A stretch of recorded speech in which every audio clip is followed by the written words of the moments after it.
বীজপুরে যে দাঙ্গা হয় সেটা বন্ধ করার জন্য সর্বোচ্চ লড়াই করবে।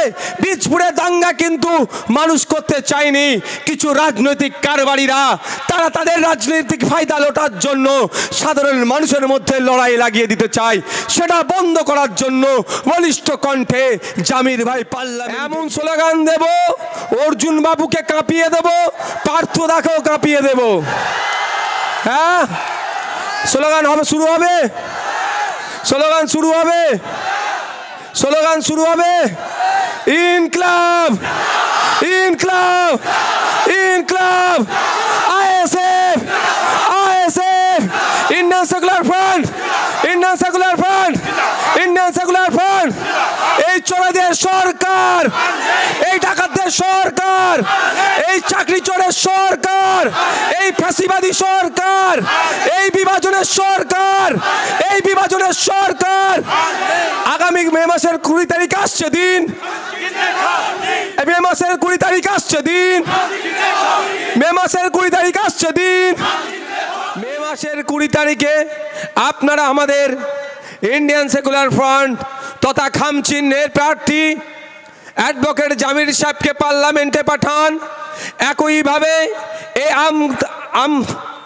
আমডাঙ্গার মানুষজন থেকে শুরু করে কৃষি এলাকার যে সমস্যা সেটা সমাধান থেকে শুরু করে ইন্ডাস্ট্রিয়াল বেল্ট, এই বীজপুর থেকে শুরু করে ওই আপনার নৈহাটি থেকে শুরু করে ব্যারাকপুর পর্যন্ত যে এই সমস্ত কলকারখানার শ্রমিকদের শ্রম চুরি করা হচ্ছে, সমস্ত বিষয়ে সোচ্চার হবে, আওয়াজ তুলবে আগামী দিনে পার্লামেন্টে। তাহলে আমাদের অ্যাডভোকেট জামির সাহেবকে খামচিহ্নের পক্ষে ভোট দিয়ে তাকে পার্লামেন্টে পাঠাবেন। আপনারা ডিসাইড করবেন। বিধানসভা নির্বাচনে প্রার্থী দিয়েছিলাম, আপনারা অনেকে ভোট দিয়েছিলেন, অনেকের ভোট দেওয়ার ইচ্ছে থাকলেও কিন্তু দুঃখের বিষয় যেভাবে বিজেমূল তত্ত্ব ছিল, যেভাবে বিজেমূলরা এই বিজেপি তৃণমূলের বাইনারি তৈরি করেছিল, নাকি বিজেপিকে আটকানোর জন্য তৃণমূলকেই লাগবে আর তৃণমূলের হাত থেকে বাঁচার জন্য নাকি বিজেপি পারবে, এই যে বাইনারি তৈরি করে আপনাদের ভোট লুট করেছিল, আপনারা কিন্তু এখন বুঝতে পারছেন ওই সময় যদি খামচিহ্নের পক্ষে ভোট দিতেন তাহলে নওশাদ সিদ্দিকীর সাথে রাজ্যের আইনসভার মধ্যে আর একজন লড়াই করা সাথ দেওয়ার মতো মানুষ তৈরি হতো। কিন্তু সারা রাজ্যের মানুষ এই বিজেমূল তত্ত্বতে বিশ্বাস করে নিয়েছিল, এই বাইনারি পলিটিক্সকে বিশ্বাস করেছিল। অনেকেই ভেবেছিলেন যে বিজেপিকে আটকাতে গেলে তৃণমূলই নাকি পারবে, আবার অনেকে ভেবেছিলেন তৃণমূলের হাত থেকে বাঁচতে গেলে বিজেপির শরণাপন্ন হতে হবে। কিন্তু দিনের শেষে আমরা কি দেখলাম? এরা শুধুমাত্র এই বাইনারি পলিটিক্স করলো, আমাদের রুজি রুটির কথা বললো না। আমি শ্রমিক আমার কথা বলছে না, আমি কৃষক আমার কথা বলছে না, আমি ভ্যান চালক আমার কথা বলছে না, আমার ইনকাম যাতে বাড়ে আমার কথা নিয়ে একটাও বলছে না। কাদের কথা বলছে? ওই পুঁজিপতিদের কথা বলছে, শিল্পপতিদের কথা বলছে, যেখানে বেশি দুটো ইনকাম করা যাবে, যেখান থেকে কাটমানি বেশি পাওয়া যাবে, তাদের হয়ে আওয়াজ তুলছে। তাই সময় এসেছে আমডাঙ্গাবাসী সহ ব্যারাকপুরের মানুষের উদ্দেশ্যে বলবো, যেহেতু এটা আমডাঙ্গা লোকসভার মধ্যে প্রোগ্রাম করছি, আমডাঙ্গা বিধানসভার মধ্যে প্রোগ্রামটা হচ্ছে, এই সাধনপুরের মাঠে দাঁড়িয়ে আমি আমডাঙ্গাবাসীর উদ্দেশ্যে বলবো, আসুন এগিয়ে আসুন। এখন তো আপনারা বুঝতেই পারছেন, না বিজেপি না তৃণমূল, এরা বিজেমূল।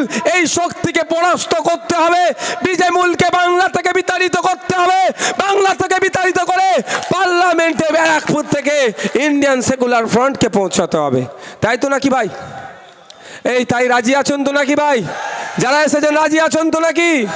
আপনারা ঝিম মেরে যাচ্ছেন কেন? কখন থেকে প্রোগ্রাম শুরু হয়েছে? 5:30 থেকে হয়েছে বলে কি ঝিম মেরে যাচ্ছেন? হ্যাঁ, একটু চার্জ করে দেবো? হ্যাঁ হবে চার্জ? গতকালকে তাপসদার ওখানে চার্জ হয়েছে, আজকে হবেই চার্জটা? হ্যাঁ, ব্যারাকপুরের দল বদলু অর্জুন বাবুর বুকটাকে একটু কাঁপাতে হবে তো নাকি? অনেক ভোট লুট হয়েছে, মনে পড়ছে আমাদের কথা, অর্জুন বাবু ক্ষমতায় আসার পরে তিনি এমপি হওয়ার পরে যেভাবে ব্যারাকপুরের ওখানে অত্যাচার হয়েছিল, বিভিন্ন জায়গায় অত্যাচার হয়েছিল, তখন কিন্তু পার্থবাবুরা ভয়ে বাড়ি বাইরে বার হয় না, আমাদেরকে দায়িত্ব নিয়ে ওখানে শান্তি ফিরাতে হয়েছিল। তাই এই লোকসভা নির্বাচনে না অর্জুন বাবুকে ভোট দেবো না পার্থবাবুকে ভোট দেবো, আমরা দায়িত্ব নিয়ে আমাদের ভোট পাঠিয়ে দিয়ে আমাদের লোককে পার্লামেন্টে পাঠাবো। যখন হামলা হয়েছিল, অত্যাচার হয়েছিল বীজপুরে, তখন পার্থবাবুরা যায়নি কিন্তু শান্তি ফিরাতে, তখন ব্যারাকপুরে এই কেউ যায়নি শান্তি ফিরাতে, আমাদেরকে দায়িত্ব নিয়ে হয়েছিল। ওখানকার যারা লিডার ছিল তাদেরকে বুঝিয়ে বাঝিয়ে অনেক কষ্ট হয়তো প্রকাশ্যে এসে করতে পারেনি, অনেক ক্ষেত্রে গোপন থেকেও যাতে শান্তি ফিরে তার চেষ্টা আমরা চালিয়েছিলাম। তাই এখান থেকে তো একটা বার্তা দিতে হবে। এই যে মানুষজন দেখেছে, এই অন্তত 8-10 হাজার মানুষকে দেখে পার্থবাবুরও ভয় খেতে শুরু করে দিয়েছে। পার্থবাবুর লোক এতক্ষণ ভিডিও করে নিয়ে চলে গিয়েছে যে দাদা কি লোক এসে পৌঁছেছে, যে আমডাঙ্গায় আপনারা 21-এর নির্বাচনের পরে এত সন্ত্রাস করলেন, এই বিধায়ককে দিয়ে এত হামলা চালিয়েছেন, পঞ্চায়েত ভোটে এত ভোট লুট করেছেন, তারপরেও যেভাবে আজকে সাধনপুরে হাজার হাজার মানুষ এসে ইন্ডিয়ান সেকুলার ফ্রন্টের ছায়াতলে তথা জামির সাহেবকে ভোট দিয়ে পার্লামেন্টে পাঠাবার জন্য উপস্থিত হয়েছে, এটা অভূতপূর্ব। এই মানুষ দেখে বোঝা যাচ্ছে আগামী দিনে পার্লামেন্টে এই আমডাঙ্গা শুধু নয়, এই নৈহাটি থেকে শুরু করে ব্যারাকপুর থেকে শুরু করে জগদ্দল থেকে কাকিনাড়া থেকে শুরু করে শ্যামনগর থেকে শুরু করে সমস্ত ধর্মের বর্ণের জাতের মানুষেরা খামচিহ্নকে খুঁজছে, খামচিহ্নকে ভোট দিয়ে পার্লামেন্টে পাঠাবে তাদের কণ্ঠ হয়ে। ভিডিও করে এনে চলে গেছে, তখন চিন্তা নেই আপনাদের। আর একটা ভিডিও আমাদের এখান থেকে ভিডিও কোথায় দিতে হবে, আর একবার পাঠাতে হবে, তাই তো? হ্যাঁ হবে, একবার হবে। বুঝতে পারছেন কি কথা বলছি? এমনি লাইট কম দিয়েছে ওই জন্য রাগ করছিলাম, এই তো হয়ে গেছে, সিগন্যাল দিয়ে দিয়েছে, আর একবার হোক তো। ফ্ল্যাশটা আস্তে আস্তে অন করুন তো, ফ্ল্যাশটা অন করুন তো, অনেক দূরে দূরে আছে, ফ্ল্যাশটা অন করুন তো। সবার হয়ে গেলে আওয়াজ দেবেন, তারপরে বলবো। হ্যাঁ, স্লোগানটা তারপরে হবে। এমন স্লোগান দেব অর্জুন বাবুকে কাঁপিয়ে দেব, পার্থদাকেও কাঁপিয়ে দেব। হ্যাঁ, স্লোগান হবে, শুরু হবে, স্লোগান শুরু হবে, স্লোগান শুরু হবে। ইনকলাব, ইনকলাব, ইনকলাব, ISF, ISF, Indian Secular Front, Indian Secular Front, Indian Secular Front. এই চোরেদের সরকার, এই ডাকাতদের সরকার, এই চাকরি চোরের সরকার, এই ফ্যাসিবাদী সরকার, এই বিভাজনের সরকার, এই বিভাজনের সরকার। আগামী মে মাসের 20 তারিখ আসছে দিন, মে মাসের 20 তারিখ আসছে দিন, মে মাসের 20 তারিখ আসছে দিন। ভাই একটা কথা মনে রাখবেন, বসুন, এবার এটা পৌঁছে যাবে, চিন্তা নেই। এবার যে যার জায়গায় বসে যান। অর্জুন বাবু, হ্যাঁ, অর্জুন বাবু আর পার্থ বাবু, এই শোনো,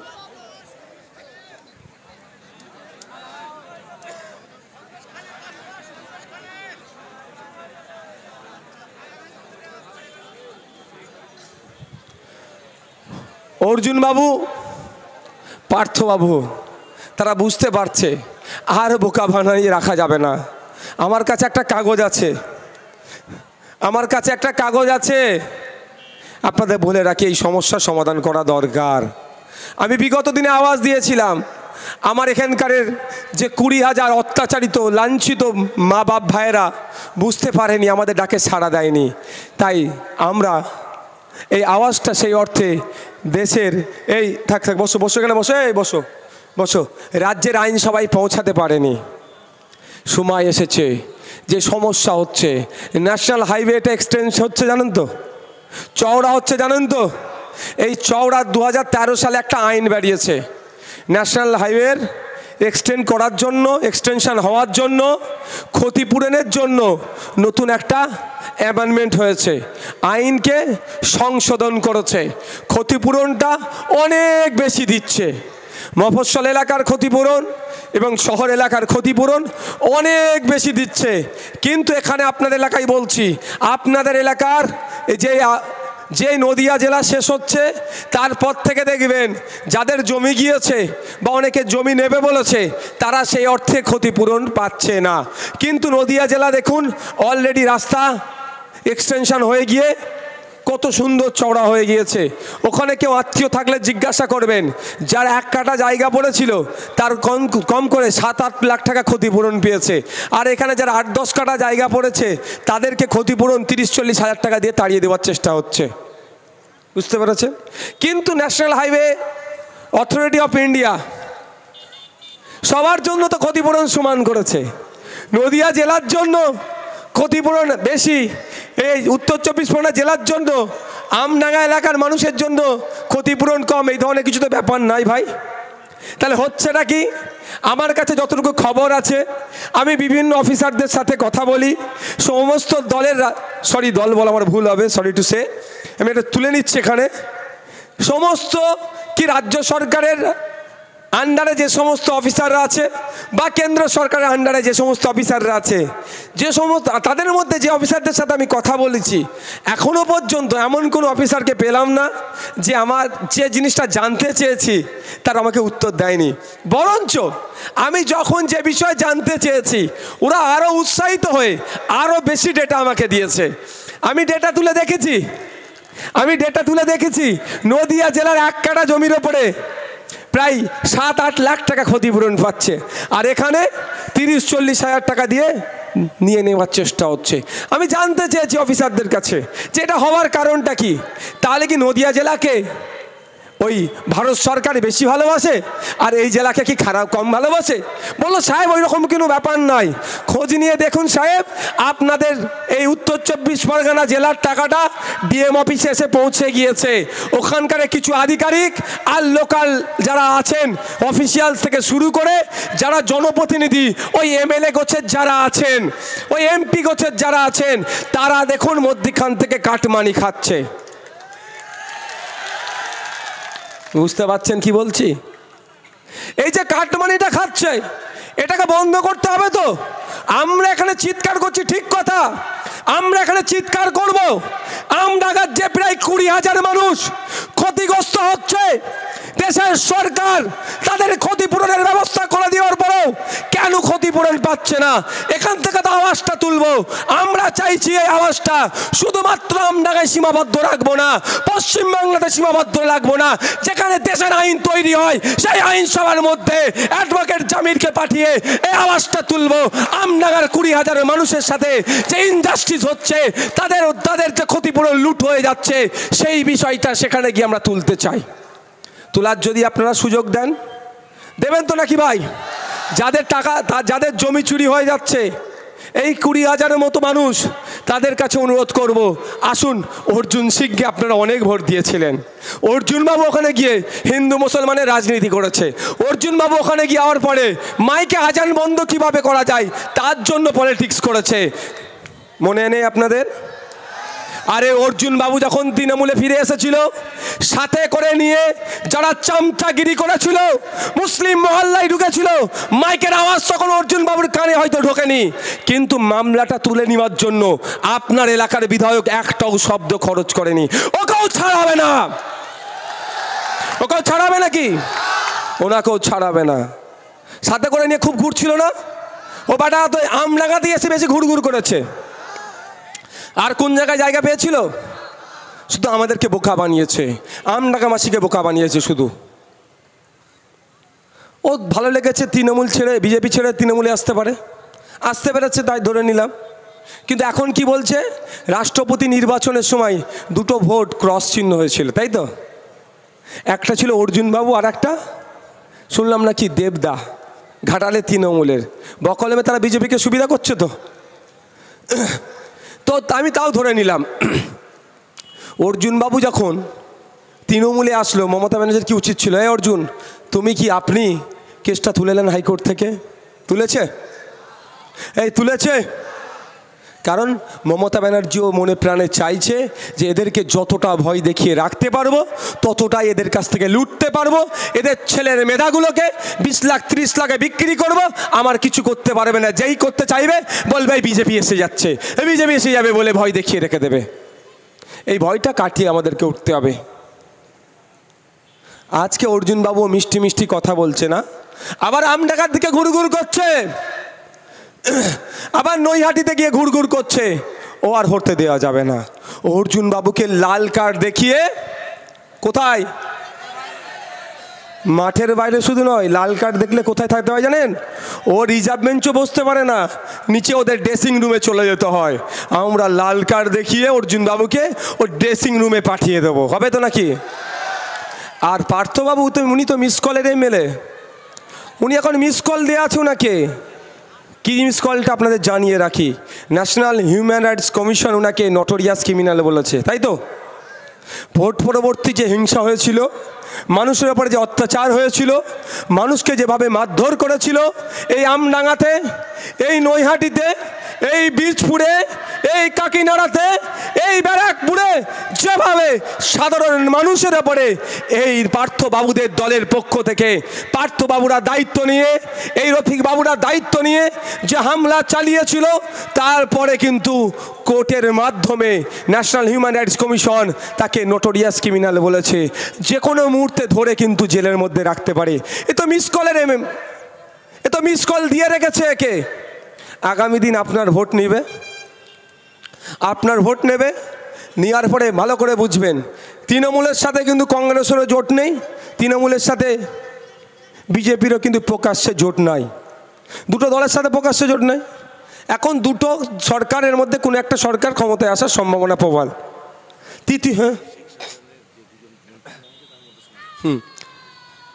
তো দুটো সরকারের মধ্যে কোনো একটা সরকারের ক্ষমতায় আসার প্রবল সম্ভাবনা আছে, কিন্তু দুটো সরকারেরই সাথে প্রকাশ্যে মমতা ব্যানার্জির দলের কোনো সম্পর্ক নাই, গোপনে বিজেপির সাথে আছে। 1998 সালে বিজেপির হাত ধরে তারা দল তৈরি হয়েছিল বিভিন্ন সময়, 1999, 2000, 2002, 2004 গুজরাট দাঙ্গার পরেও মোদিজির হাত ধরেছিল কে? এই পার্থবাবুর দলের, পার্থবাবু যে দলে আছেন সেই দলের নেত্রী। তো আমি একটা কথা বলে রাখি, আমরা কি দেখছি যে পার্থবাবুকে মিস কল দিয়ে অলরেডি রেখে দিয়েছে, নটোরিয়াস ক্রিমিনাল বলে লিস্ট করে রেখে দিয়েছে। ভোটের পরে যদি বিজেপির কিছু সিটের প্রয়োজন হয়, পশ্চিমবাংলা থেকে যারা এক পা এগিয়ে আছে যাওয়ার জন্য, সেই লিস্টে মিস কল দিয়া এমপি যদি ইনি হয়ে যান, এই মিস কল দিয়া লোকগুলো আগে যাবে। তাই আমরা কি আমাদের মূল্যবান ভোটগুলো এই মিস কল দিয়া লোককে দেবো? এই দেবো? কারণ আমার জেনে বুঝে আমাদের হাত কাটা হবে। যেভাবে অর্জুন সিংকে কোনোভাবেই দেব না, যে অর্জুন সিং মাঝে মধ্যেই বিভাজনের রাজনীতি করে হিন্দু মুসলমানকে লড়িয়ে দিয়ে গদিতে টিকে থাকতে চায়, সেই অর্জুন সিংকে মুসলমান হিন্দু নির্বিশেষে আমরা ভোটের মাধ্যমে তার আওকাতটাকে আমরা বুঝিয়ে দেব। উনি তো দল চেঞ্জ করবেন দলে আসবেন, দল চেঞ্জ করবেন দলে আসবেন। ওনার হয়ে যারা এতদিন মারামারি হানাহানিতে জড়িয়ে পড়লো বা ওনার জন্য যারা ক্ষতিগ্রস্ত হলো, তাদের অবস্থা কি হবে? তাই বলবো ঐক্যবদ্ধ হন। কে হিন্দু কে মুসলমান, কে জৈন কে খ্রিস্টান, আমাদের দেখার দরকার নাই। আমাদের মূল্যবান ভোট অর্জুন সিংয়ের বিপক্ষে আমরা দেব এবং খামচিহ্নের পক্ষে দেব। আমরা এই আজকে শুনছিলাম ইডি কোর্টকে বলেছে শাহজাহান যে দুর্নীতি করেছে, বিভিন্ন জায়গায় যে টাকা বেকা থেকে লেনদেন থেকে শুরু করে অবৈধ যে তার লেনদেন ছিল, সেই লেনদেনের সাথে সাথে ওই দুটো এখনো বাইরে মন্ত্রী আছে, সেই মন্ত্রীরাও নাকি যুক্ত আছে। এই মন্ত্রীদের মধ্যে কে আছে আমি নতুন করে বলবো না, আপনারা একবার বলবেন, এটা জোরে বলুন, জোরে বলুন। বুঝতে পারছেন? তাহলে তাকে ভোটটা দিয়ে আগামী দিনে নাম যদি তার বেরিয়ে যায়, তাকে তো জেলের মধ্যে রাখবে। তাহলে ভোটটা দিয়ে আমার লাভ কি? ভোটটা নষ্ট করব কেন? আমি আমার মূল্যবান ভোট নষ্ট করব কেন? ওর পক্ষে দেব, ওদের পক্ষে দেব কেন? ভরসার প্রতীক, আশার প্রতীক, লড়াইয়ের প্রতীক, শ্রমজীবী মানুষের সাথে থাকার প্রতীক, ইন্ডিয়ান সেকুলার ফ্রন্টের খাম চিহ্নেতে দিয়ে আগামী মে মাসের 20 তারিখে সকাল সকাল খাম চিহ্নে ভোট দিয়ে পার্লামেন্টে পাঠাবো। আমডাঙ্গার কৃষকদের হয়ে আওয়াজ তুলবে, ব্যারাকপুরের শ্রমিকদের হয়ে কথা আওয়াজ তুলবে, শ্যামনগরের শ্রমিকদের হয়ে কথা বলবে, নৈহাটির জনসাধারণের হয়ে আওয়াজ তুলবে। বীজপুরে যে দাঙ্গা হয় সেটা বন্ধ করার জন্য সর্বোচ্চ লড়াই করবে। বীজপুরে দাঙ্গা কিন্তু মানুষ করতে চায়নি, কিছু রাজনৈতিক কারবারিরা তারা তাদের রাজনৈতিক ফায়দা লোটার জন্য সাধারণ মানুষের মধ্যে লড়াই লাগিয়ে দিতে চায়। সেটা বন্ধ করার জন্য বলিষ্ঠ কণ্ঠে জামির ভাই পার্লামেন্টে গিয়ে সে লড়াই করবে। রাজি আছেন তো নাকি ভাই? তার হাতকে শক্ত করতে হবে তো নাকি ভাই? তার হাতকে শক্ত করতে গেলে কি করতে হবে? এই দেখুন আইএসএফ দেখতে পাচ্ছেন, খাম চিহ্নে ভোট দিয়ে পার্লামেন্টে পাঠাতে হবে। আজকে সুপ্রিম কোর্টে একটা শুনানি চলছিল, আপনারা জানেন 26,000 যে চাকরি বাতিল হয়েছে, সেই মর্মে কলকাতা হাইকোর্টের দেবাংশু বসাক কি সাব্বার রাশিদি সাহেবের বেঞ্চ অর্ডার দিয়েছে চাকরি বাতিলের সাথে সাথে 12% সুদ সমেত 4 সপ্তাহের মধ্যে ফেরত দিতে হবে। এবং আরেকটা ভয়ঙ্কর, অবশ্যই ভয়ঙ্কর তৃণমূলের জন্য, ভয়ঙ্কর মমতা ব্যানার্জির জন্য, ভয়ঙ্কর এই রফিকুল সাহেবের জন্য, ভয়ঙ্কর পার্থবাবুদের জন্য একটা অর্ডার দিয়েছে কি সিবিআই চাইলে এদেরকে, এই যাদের নাম বললাম, এদের কাদের মধ্যে ইচ্ছে হলে কাউকেও তদন্ত করার স্বার্থে ডাকতে পারে। ভয় পেয়ে গিয়েছে। কল্যাণবাবু বলছিলেন, কল্যাণবাবু অনেক, এই বাবু কে এটা, কে দেখো তো একটু, বসতে বলো, ওকে বসতে বলো, একটা চেয়ার দিয়ে বসিয়ে দাও, একটা চেয়ার দিয়ে বসিয়ে দাও, বসো বাবু বসো, কারণ এসে পায়ে হাত দিচ্ছে মানুষের। কল্যাণবাবু বলেছিলেন, খুব ডায়লগবাজি করছেন। আর একজন প্রাক্তন বিচারপতির বক্তব্য শুনলাম যে ওই কল্যাণবাবু কোন কলেজ থেকে ল পাস করেছে সার্টিফিকেটটা একটু দেখাতো। আমার কিন্তু বিশাল সন্দেহ হচ্ছে ও টুকে পাস সেই মাল নয় তো, ইস্ট জর্জিয়া ইউনিভার্সিটির ডক্টরেট পাওয়ার মতো ওই ধরনের সার্টিফিকেট নয় তো। যাক, সে বিতর্কে যাচ্ছি না। কল্যাণবাবু বলেছিলেন সুপ্রিম কোর্টে গেলে 5 মিনিটে স্টে হয়ে যাবে, একটু খোঁজ নিয়ে দেখুন তো। আজকে তো মুভ হয়েছে, স্টে দিয়েছে কি দেয়নি এই 26,000-এর বাতিলটা। উল্টে ধমক দিয়েছে, যেভাবে দুর্নীতি করেছে উল্টে ধমক দিয়েছে। এখানে রাজ্যের পক্ষে, এসএসসির পক্ষে যে আইনজীবীরা দাঁড়িয়েছিল তারা কাঁচুমাচু করেছে, বলেছে তার বিচারপতিকে বলেছে যে পরিস্থিতি দাঁড়িয়েছে গোটা মন্ত্রিসভাতে জেলে চলে যেতে পারে, আপনি এটাকে একটু স্টে করুন। গোটা মন্ত্রিসভা জেলে যাওয়ার ভয় তারা পাচ্ছে।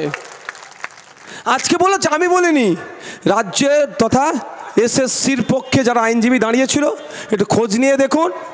বলেছেন যে সুপ্রিম কোর্টকে বলেছে যে গোটা মন্ত্রিসভা জেলে চলে যেতে পারে। মানে বুঝতে পেরেছেন, টপ টু বটম পর্যন্ত দুর্নীতিগ্রস্ত, পাড়ার থেকে শুরু করে একদম কালীঘাট পর্যন্ত সব ম্যাক্সিমাম দুর্নীতিগ্রস্ত।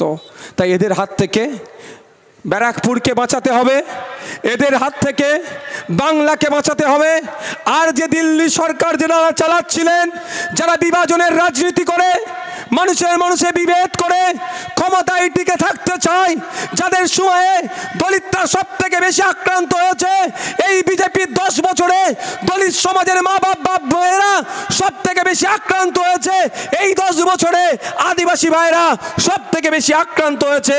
এই 10 বছরে মুসলিমদের মধ্যে, হিন্দু মুসলিমের মধ্যে বিভাজন সব থেকে বেশি যারা বীজ বপন করেছে এই বিদায়ী কেন্দ্রের বিজেপি সরকার। তাই এই বিদায়ী কেন্দ্রের বিজেপি সরকারকে আমরা চিরদিনের মতো বিদায় জানাতে চাই। তার সূত্রপাত আমরা এই ব্যারাকপুর থেকে শুরু করতে চাই।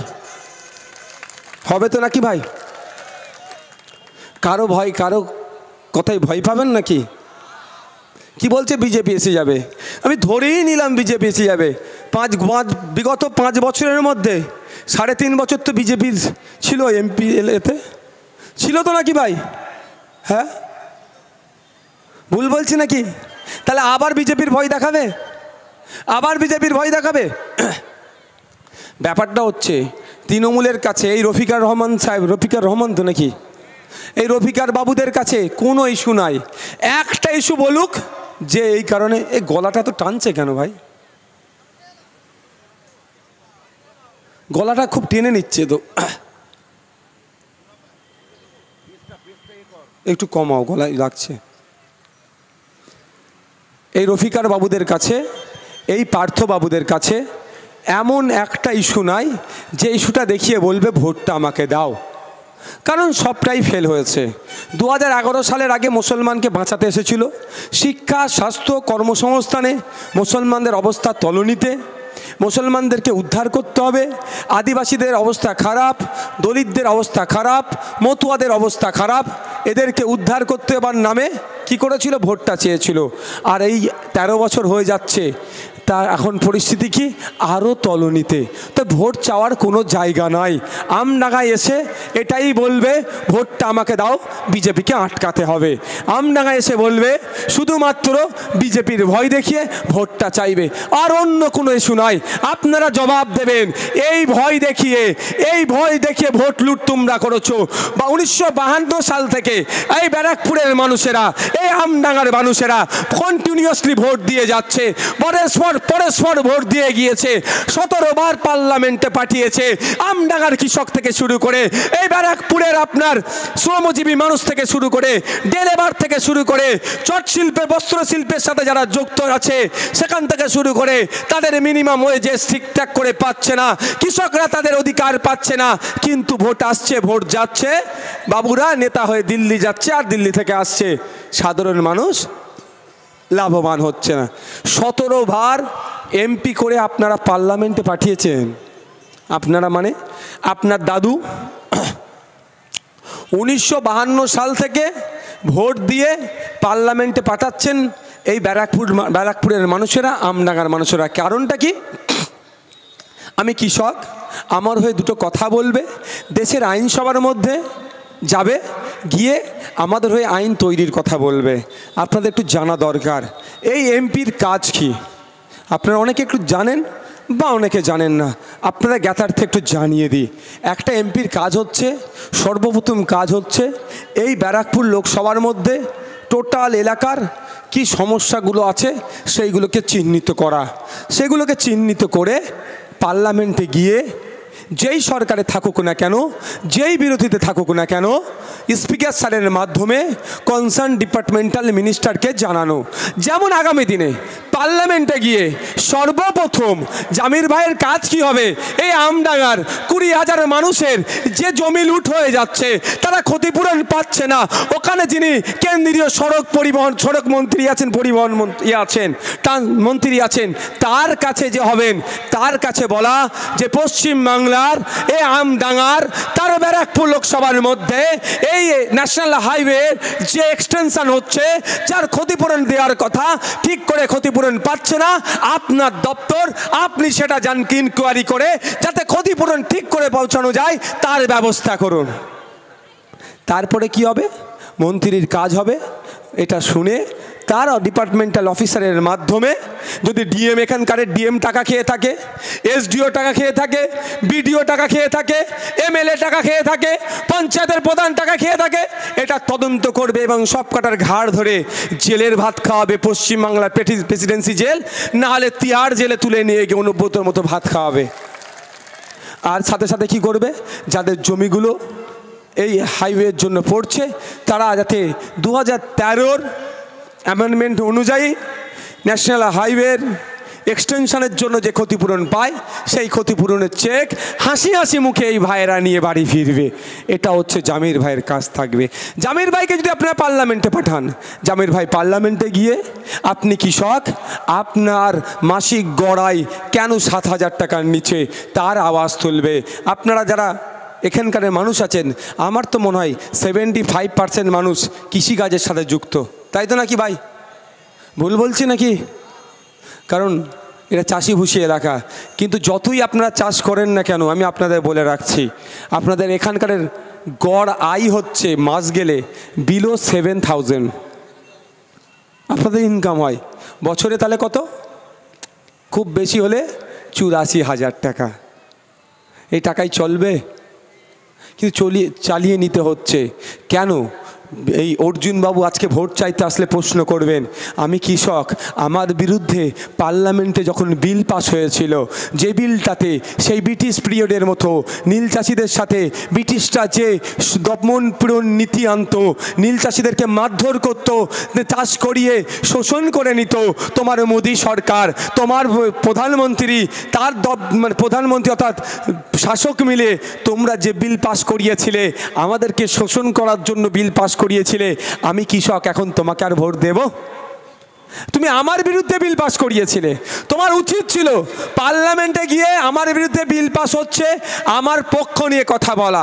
কারণ তুমি মোদির ভোট নিয়ে তুমি পার্লামেন্টে যাওনি, তুমি কৃষক, আমার ভোট নিয়ে তুমি পার্লামেন্টে গিয়েছিলে, আমার হয়ে কথা বলার দরকার ছিল, আমার হয়ে কথা বলনি। তাই এবার ভোট চাইতে এসেছো, তোমাকে আমি ভোট দেব না। রাজ্যের আইনসভার মধ্যে সংযুক্ত মোর্চার এক বিধায়ক নওশাদ সিদ্দিকী, আইএসএফের এক বিধায়ক নওশাদ সিদ্দিকী, আমরা কৃষক, আমাদের হয়ে কথা বলছে, আমাদের হয়ে লড়াই করছে। এই লড়াইটা রাজ্যের আইনসভার মধ্যে সীমাবদ্ধ রাখতে চাইছি না। আমরা কৃষক, এই লড়াইটা রাজ্যের আইনসভার মধ্যে যেমন হচ্ছে দেশের আইনসভার মধ্যেও ঢুকাতে হবে। সেই জন্য জামির ভাইকে আমরা আগামী মে মাসের 20 তারিখে খামচিহ্নে ভোট দিয়ে তাকে পার্লামেন্টের মধ্যে পাঠাবো।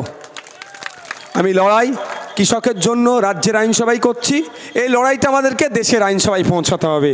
পৌঁছাতে গেলে কি করতে হবে? আপনার প্রতিনিধি পাঠাতে হবে। হয়তো এরপরে এখানেই হয়তো মমতা ব্যানার্জি আসতে পারে, অভিষেক ব্যানার্জি আসতে পারে, মিষ্টি মিষ্টি কথা বলতে পারে, পার্থবাবু আসবে। আপনারা যদি পারেন শালীনতা বজায় রেখে যদি জব দিতে পারেন ভালো, না হলে আপনাদেরকে একটু জানিয়ে রাখি, যখন 3টে বিল নিয়ে এসেছিল কেন্দ্র সরকার, কৃষকদের স্বার্থে আঘাত লাগছিল, কৃষকদেরকে শোষণ করার চিন্তা ভাবনা করছিল, কৃষকদেরকে আবার কর্পোরেটদের হাতে, পুঁজিপতিদের হাতে তুলে দেওয়ার চেষ্টা করছিল, তখন সারা দেশের কৃষকরা এই বিলের বিরোধিতা করেছিল।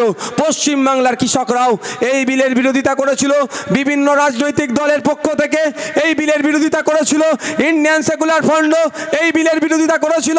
কৃষকদের ডাকা ভারত বন্ধকে সারা দেশে যেমন সংহতি জানিয়েছিল, সমর্থন জানিয়েছিল বিভিন্ন রাজনৈতিক দলেরা, আমরাও কৃষকদের ডাকা ভারত বন্ধকে সংহতি জানিয়ে কৃষকদের স্বার্থে ভারত বন্ধকে সফল করতে, ভারত সরকারকে চাপে ফেলতে, যাতে এই বিলগুলো প্রত্যাহার করে নেয়, আমরাও রাস্তায় নেমেছিলাম।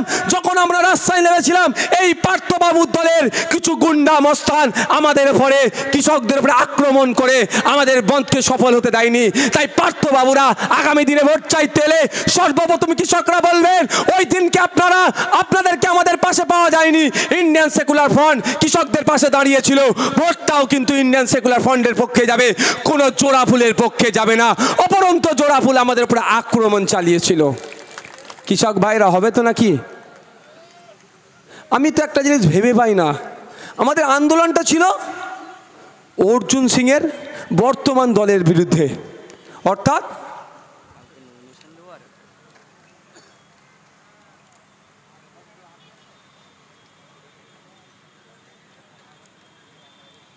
আচ্ছা একটা ভয়ঙ্কর তথ্য এলো, তথ্য সত্যতা কি জানি না, কিন্তু আমি বলছি আপনাদের, পরে বলছি।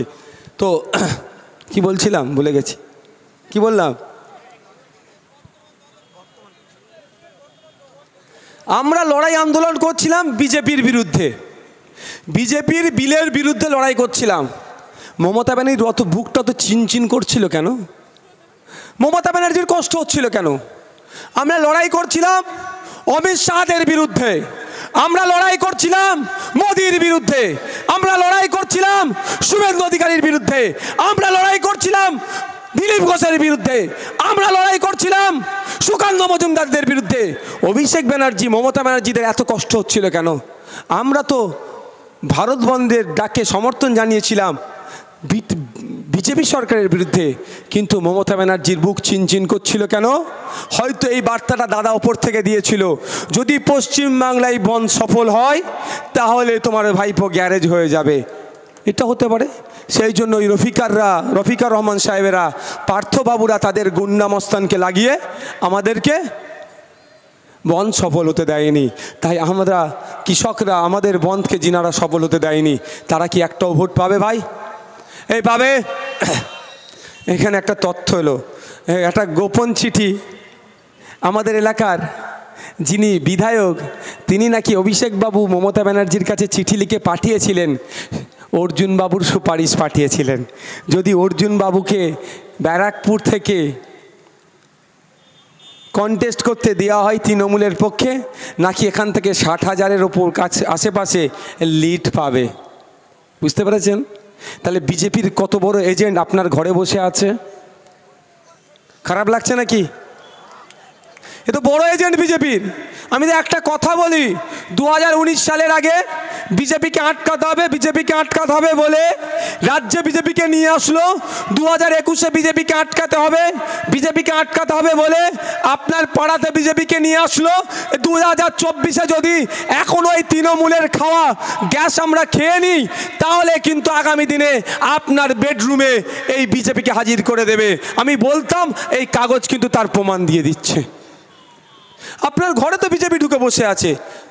বকলমে বিজেপির এজেন্ট যে আজান বন্ধর জন্য মামলা করেছিল, তার হয়ে সুপারিশ গাইছে, তাকে নাকি 60,000 ভোটে লিড করাবে। ভোট চুরি করে লিড করালে আলাদা জিনিস, মানুষ যদি শান্তিপূর্ণভাবে ভোট দেয়। অর্জুনবাবু কেন, পার্থবাবু এখান থেকে 60,000 মাইনাস খাবে কি ভাই? হবে তো নাকি? হ্যাঁ, 21-এ নির্বাচনে গণনায় কী হচ্ছে আমরা জানি। আমরা রাজনীতিতে তখন একটু কাঁচা ছিলাম, এখনও খুব পাকা বলছি না। কিভাবে চুরি করেছে আমরা জানি, জবাব আমরা সময়ের সাথে সাথে দেব। আমরা ভুলে যাচ্ছি না গণনা কেন্দ্রে আমাদের সাথে কি হয়েছে, তারপরে কি হয়েছে। আর একটা, তাহলে আপনারা প্রস্তুত থাকুন যে 60,000-এর নাম নিয়েছে শুনলাম যেটা, যে 60,000-এর নাম নিয়েছে।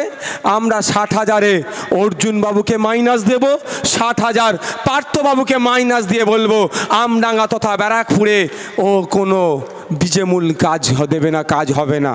তাই তো নাকি ভাই? এখানে প্রায় হাজার হাজার মানুষ এসেছেন। আর একটা কথা, বারাসাতেও কিন্তু আমাদের প্রার্থী আছে। আপনাদের আত্মীয় তো অনেক বারাসাতে থাকে ভাই, থাকে তো? জামির ভাই দিকে আসো। ডান দিকে আছে আমার বারাসাতের তাপস ব্যানার্জি, আর বাঁ দিকে আছে আমাদের ব্যারাকপুরের অ্যাডভোকেট জামির সাহেব। দুটোকে পার্লামেন্টে আমরা এখানে পাঠাবো, আরও যেগুলো আছে পার্লামেন্টে পাঠাবো। আমাদের জনগণের কণ্ঠ হয়ে পার্লামেন্টের লড়াই দিয়ে আসবে। তো জুন মাসের 1 তারিখে তাপসদার ভোট আছে বারাসাতে। আপনাদের যারা যে আত্মীয় আছে এখন থেকেই কনভিন্স করান, কোনো স্বপন বাবুকে ভোট হবে না, কোনো কাকলিদিকে ভোট হবে না। ভোটটা কাকে দেওয়া হবে? তাপস বাবুকে খাম চিহ্নে দেওয়া হবে। আর আগামী মাসের 20 তারিখে আপনাদের এলাকার আত্মীয় স্বজন, আপনাদের এলাকায় যারা ছড়িয়ে ছিটিয়ে আছে, তাদেরকে একটাই কথা, কোনো দল বদলু অর্জুন সিংকে ভোট নয়, আর কোনো মিস কল দিয়া মানুষকে পার্থবাবুকেও ভোট নয়। ভোটটা স্বচ্ছতার সাথে যারা লড়াই করতে যেতে পারে, যে পিছপা হবে না, মানুষের জন্য কথা বলবে, পেছনে কোনো টিউনিং থাকবে না, পার্লামেন্টে গিয়ে মানুষের হয়ে কথা বলবে, দলিতের হয়ে কথা বলবে, আদিবাসীর হয়ে কথা বলবে, মুসলিমের হয়ে কথা বলবে, বঞ্চিত মানুষের হয়ে কথা বলবে। আমাদের অ্যাডভোকেট জামির সাহেবকে আমরা পার্লামেন্টে পাঠাবো। একটা গুরুত্বপূর্ণ বিষয় বললাম। আর একটা কথা, জামির ভাইয়ের হয়ে আগামীকাল আমরা নমিনেশনে যাব। আমাদের আগামীকাল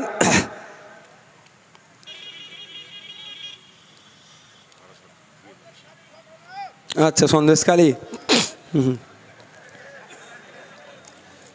আপনাদের বলি আগামীকাল সকাল 9:30-9টার মধ্যে আমরা যারা, আমি অনুরোধ করব সর্বোচ্চ জমায়েত করবেন। আগামীকালই আমাদের নমিনেশন আছে অ্যাডভোকেট জামির সাহেবের পক্ষে। আমরা যাব কোথায়? বারাসাত ডিএম অফিসে। আমরা জামির ভাইকে সাথে নিয়ে আওয়াল সিদ্দি মোড় থেকে আমরা দলবদ্ধভাবে শৃঙ্খলাবদ্ধ হয়ে আমরা নমিনেশন জমা করতে যাব। তাই যারা যেতে চাইছেন, জামির ভাই থাকবেন, আমাদের তাপসদা থাকবেন, আমাদের রাকেশ থাকবেন, আমাদের জুলকার, জুলফিকার থাকবে, সাদ্দাম থাকবে, আরও যে সমস্ত নেতৃত্বরা আছে, আবার উঠে দাঁড়াও তো, এই সমস্ত নেতৃত্বরা আছে। সর্বোপরি আপনারা যারা ছটে বসে আছেন, ধুলোতে বসে আছেন, আপনারাও তো দলের এক একটা বড় বড় সৈনিক। আপনিও দলের মেম্বার, অনেকে আমিও দলের মেম্বার। আপনারও যতটা গুরুত্ব, আমারও ততটা গুরুত্ব। শুধু পদটা আমাকে দিয়ে রেখেছে, কালকে আমাকে পদ নাও নিতে রাখতে পারে, কালকে আমার পরিবর্তে কাউকে দল চাইলে দিতে পারে, কিন্তু আমরা সবাই সক্রিয় কর্মী দলের। তাই আমরা সক্রিয় দল কর্মীরা মিলে আমরা আগামীকাল 10টার মধ্যে, 9:30 থেকে 10টার মধ্যে আওয়াল সিদ্দি মোড়ে জমায়েত হব। ওখান থেকে আমরা ঐক্যবদ্ধ হয়ে জামিরদার নমিনেশন করাবো এবং নমিনেশনই বার্তা দিয়ে দেবো জামিরদা ব্যারাকপুর থেকে জেতা সার্টিফিকেট নিয়ে পার্লামেন্টে যাবে। ভাই একটা গুরুত্বপূর্ণ দিল, এটা কি কলেজ তো নাকি? হ্যাঁ, আগামী দিনে এখান থেকেও দেখবেন ভুয়ো টিচার বার হবে, বুঝতে পারছেন না? মহল্লার মসজিদ, এই স্কুল থেকে একটা না কটা গিয়েছে? একটা গিয়েছে। কলেজ থেকেও দেখবেন আগামী দিনে কত হবে। নেতার ছেলে, নেতার জামাই, নেতার বৌমা, নেতার ভাই সব কিন্তু ধরা হবে, ছাড়া হবে না। আর একটা কথা আপনাদের বলে রাখি, যদি আপনারা আমাদের প্রার্থীকে জিতে পার্লামেন্টে পাঠান, তাহলে ভোট যেমন আপনাদের দ্বারে দ্বারে এসে আমরা চাইছি, 5 বছর ধরে এই এমপি দুয়ারে এমপি প্রকল্প আমরা চালাবো। যেভাবে 5 বছর ভোটটা চাইছি আপনাদের দ্বারে দ্বারে এসে, এমপি পরিষেবা আপনাদের দ্বারে দ্বারে যাবে, এগিয়ে দিয়ে আসবে। এমপি সার্টিফিকেটের জন্য, এমএলএ সার্টিফিকেটের জন্য এখন এমএলএ দরবার হতে হয়, 500,000 টাকা না দিলে কোনো সার্টিফিকেট পাওয়া যায় না। এই ধরনের অনেক অভিযোগ আছে। আপনাদের বলে রাখি, আপনারা আমাদেরকে সুযোগ দিলে, আমাদের পক্ষ থেকে এমপি নির্বাচিত হলে, এমপি সার্টিফিকেট নেওয়ার জন্য আপনাকে এমপির সাথে শুধু যোগাযোগ করবেন, সরাসরি যোগাযোগ করবেন। এমপি আপনার বাড়িতে আপনার দ্বারে সার্টিফিকেট পৌঁছে দেবে। দুয়ারে এমপি প্রকল্প আমরা চালাবো। সকলে শুনে রাখুন। তবে একটা কথা বলছি, ভয় পাওয়ার কোনো জায়গা নয়। শুধুমাত্র বিজেপি এসে যাবে এই ভয় দেখি আমাদের ভোট লুট করছে, ওই ভয় পাওয়ার কোনো জায়গা নাই। আর আজকের পর থেকে যদি আপনাদেরকে আমি কি ভয় দেখাই, চমকাই, শুধু এইটুকু বলে রাখবেন, এই সন্দেশখালীর শাহজাহান শেখের অবস্থা দেখো। সন্দেশখালীর শাহজাহান শেখ কি মুকুটবিহীন সম্রাট ছিল। এই আমার মায়ের ওপর এখন অত্যাচার করেছে, এ বলছিল ছাড়া হবে না, ছাড়বো না একটাকেও। পেনের খোঁচাতে ভাঙড়ের মুকুটবিহীন সম্রাট এককালের ছিল আরাবুল ইসলাম, এখন বলছে গোষ্ঠীদ্বন্দ্ব, এখন অনেক কিছু বলছে, বলুক। সর্বকিছু প্রথমে কিন্তু পেনের খোঁচাটা নওশাদ সিদ্দিকীদের ছিল, আইএসএফের ছিল। প্রথম জেলের ভাতটা কিন্তু আইএসএফ তাকে এইবারের মতো খাইয়েছে। তো আপনাদের এলাকার যে সমস্ত পঞ্চায়েতের প্রধান, কয়েকদিন আগে তো একটা পঞ্চায়েতের প্রধানকে এর দলের লোকেরাই খুন করলো। সত্যি কষ্ট লেগেছিল, বিশ্বাস করুন। কারো তো পিতা, কারো তো সন্তান, কারো তো স্বামী, খুব কষ্ট লেগেছিল। তো ওই হিংসা আমরা আর হতে দেব না। সাথে সাথে এটাও বলছি, যেমন আমরা হিংসা হতে দেব না, কিন্তু আমাদের কাছে সব নোট ডাউন হচ্ছে। পঞ্চায়েতের উন্নয়নের জন্য 1 বছরে কম করে 5 কোটি আসে, 5 বছরে 5 কোটি আসে, কোনো পঞ্চায়েতে 10 কোটি পর্যন্ত আসে। এই টাকাগুলো যারা লুট করছে, লুট করে হাইওয়ের ধারে জমি কিনছে, লরি কিনছে, বারাসাতে ফ্ল্যাট কিনছে, সব কিন্তু আমাদের নোট হচ্ছে। আমরা ক্ষমতায় আসলে কমিশন বসাবো, সমস্ত পঞ্চায়েতের কাগজপত্র বার করব, সমস্ত হিসাব করব। যাদের দেখব হিসাব বহির্ভূত হচ্ছে, তাদের বাড়ি, গাড়ি, জমি, জায়গা, ফ্ল্যাট সমস্তটাই নিলামে আমরা তুলে দেব। নিলামে তুলে দিয়ে যে টাকাটা আসবে, সেই টাকাটা কোষাগারে দিয়ে, জনগণের টাকা কোষাগারে ফিরিয়ে আবার জনগণের কাজে আমরা ব্যবহার করব। তাদেরকে বলেন প্রস্তুত থাকতে, তাদেরকে বলবেন ছাড়া 1 ইঞ্চি ছাড়া যাবে না। হ্যাঁ, আমরা মারের বদলা মারের রাজনীতি করি না, খুনের বদলা। হ্যাঁ, কার নিউ টাউনে বাগান বাড়ি আছে, কে দীঘায় হোটেল কিনে রেখেছে, কিছু কিছু কিন্তু তথ্য আমাদের কাছে এসেছে। ও বেনামে কিনে রাখলেও কি হবে, যেখান থেকে রেজিস্ট্রেশন হচ্ছে তারা তো আমাদের ভালোবাসার মানুষ ভাই। যে বিক্রি করছে আর যে কিনছে, সাক্ষীর সইটা যে দিচ্ছে, মনে রাখবে সেই কিন্তু আমাদের ভালোবাসার মানুষ। এদের অত্যাচারের কারণে আসতে পারছে না, সেই ভোটও কিন্তু আমাদের আসবে। তাই আপনাদের বলি, ভয় পাওয়ার কোনো জায়গা নাই, লড়ে নিতে হবে আপনার অধিকার। ব্রিটিশদের পিরিয়ডে যেভাবে অত্যাচার করত, আমাদের স্বাধীনতা সংগ্রামীরা যদি ভাবতো যে আমরা এদের সাথে পেরে উঠতে পারবো না, এদের সাথে পেরে উঠতে পারবো না, তাহলে কিন্তু আমরা আজ স্বাধীন হতে পারতাম না। কিন্তু আমাদের স্বাধীনতা সংগ্রামীরা বিনয় বাদল দীনেশ আশফাকুল্লাহ থেকে শুরু করে, ভগৎ সিং থেকে শুরু করে, ক্ষুদিরাম থেকে শুরু করে, প্রীতিলতা ওয়াদ্দেদার থেকে শুরু করে, বিরসা মুন্ডা থেকে শুরু করে সকলে ঐক্যবদ্ধ হয়েছিল। তাদের লক্ষ্য একটাই ছিল, ব্রিটিশ মুক্ত ভারত করব, তাদের জীবন দিতে হয় দেব। তারা জীবন উৎসর্গ করেছিল বলে ব্রিটিশ মুক্ত ভারত পেয়েছি। আমাদের লড়াইটা থাকবে গণতান্ত্রিক প্রক্রিয়াতে, দুর্নীতি মুক্ত বাংলা করব, দুর্নীতি মুক্ত বিভাজন মুক্ত দেশ গড়ব। এই দেশ গড়তে গিয়ে যদি জেল খাটতে হয় নওশাদ সিদ্দিকীকে, একবার কেন 100 বার জেল খাটতে নওশাদ সিদ্দিক প্রস্তুত আছে। সকলে ভালো থাকবেন, সুস্থ থাকবেন, আস্তে আস্তে এখান থেকে বিদায় নিন। শেষ কথা ভাই, আজকে এই যে কোন পঞ্চায়েতের প্রধান মারা গিয়েছিল ভাই? আমডাঙ্গা পঞ্চায়েতের প্রধান মারা গেল। তখন তো অনেক হই হই হচ্ছিল। দেখুন এত বছর, এতদিন পার হয়ে গেল, এতদিন পার হয়ে গেল, কিন্তু দুঃখের বিষয় তার পরিবার কেমন আছে কেউ আমরা খোঁজ নিতে যাইনি। না অভিষেক বাবু খোঁজ নিতে এসেছেন, না মমতা ব্যানার্জি এসেছেন, কেউ খোঁজ নিতে যায়নি। তো লড়াই চাই, লড়াই করে বাঁচতে চাই বলে ক্ষতিগ্রস্ত হয়ে গেলে একদিন এসে ফুলমালা পরিয়ে কি বলবে, অমুক অমর রহে বলে ছেড়ে দেবে। বাকি 364 দিন তার কিভাবে পরিবার পরিজনকে, এর ভেতরে কেউ বাঁচবেন না ভাই, এর ভেতরে কেউ আসবেন না, এর বাইরে থাকুন। তার পরিবার পরিজনকে নিয়ে কিভাবে দিন যাপন করছে কেউ ভাবছে না। তা আমি অনুরোধ করছি আপনাদের কাছে ভাইরা, যে ভোট আসবে যাবে, নেতা দিল্লি যাবে দিল্লি আসবে, এই ভোটের জন্য হিন্দু মুসলমানের মধ্যে যারা বিভাজন করতে চাইছে তাদেরকে প্রশ্রয় দেবেন না। এই ভোটের জন্য ভাইয়ে ভাইয়ে যারা লড়াই লাগিয়ে দিতে চাইছে তাদেরকে প্রশ্রয় দেবেন না। এই ভোটের জন্য আপনার আমার প্রতিবেশীর যে সম্পর্ক, দীর্ঘদিনের সম্পর্ক, এ মোটেও নষ্ট করবেন না। এই ভোটের জন্য মারামারি হানাহানিতে জড়িয়ে পড়বেন না, এই অনুরোধ রাখছি। সকলে ভালো থাকবেন, সুস্থ থাকবেন, বিদায় নিন। আপনাদের বলবো, জামির ভাইয়ের হাতকে শক্ত করুন। আগামী মে মাসের 20 তারিখে খাম চিহ্নে ভোট দিয়ে বিপুল ভোটে জয়যুক্ত করুন। এই কারো কোনো কোশ্চেন আছে কি না? আজকে সব